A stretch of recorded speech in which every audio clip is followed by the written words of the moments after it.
ಯಾಕೆಲ್ಲರೂ ಮೌನವಾಗಿದ್ದೀರಾ? ಯಾವ ತಪ್ಪುಗೋಸ್ಕರವಾಗಿ ಶಿಕ್ಷೆ?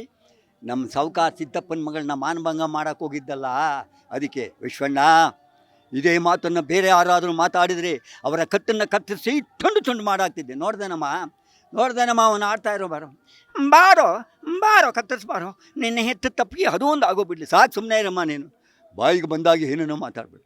ಯಾವನಮ್ಮ ಹೇಳಿದನು ಸಾವುಕಾರ ಸಿದ್ದಪ್ಪನ ಮಗಳನ್ನ ಮಾನಭಂಗ ಮಾಡೋಕೆ?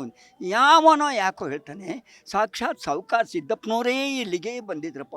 ನಿನ್ನ ಕಲ್ಯಾಣ ಗುಣನ ಹೇಳೋದಕ್ಕೆ ಅವರೇ ಇಲ್ಲಿಗೆ ಬಂದಿದ್ರು.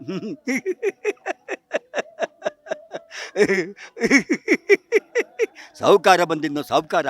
ಒಬ್ಬ ಕಳ್ಳ ಕದಿಮ ಮನೆ ಹಾಲಿನ ಮೇಲೆ ನಂಬಿಕೆ ಇದೆ, ಎತ್ತ ಮಗನ ಮೇಲೆ ನಂಬಿಕೆ ಇಲ್ವೇ ನಮ್ಮ ನನಗೆ?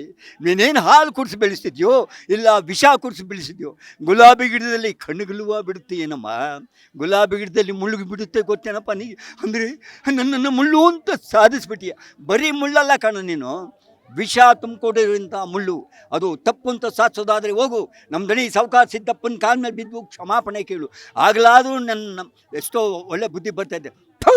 ನ್ಯಾಯಕ್ಕೆ, ಸತ್ಯಕ್ಕೆ, ಧರ್ಮಕ್ಕೆ ತಲೆ ಬಾಗು ಅಂತೇಳಿ, ದರ್ಪಕ್ಕೆ, ದೌರ್ಜನ್ಯಕ್ಕೆ ತಲೆ ಬಾಗು ಅಂತ ಹೋಗಿ ಆ ಪಾಪಿ ಕಾಲಿನ ಮೇಲೆ ಬೀಳು ಅಂತ ಹೇಳ್ತೀಯಲ್ಲ, ಅದಕ್ಕೆ ಬದಲಾಗಿಲ್ಲ ಅದು ಸೊತ್ತವು ಅಂತ ಹೇಳೋಕ್ಕಾಗತ್ತೆ. ಅಷ್ಟು ಸೊಕ್ಕೇನೋ ನನಗೆ?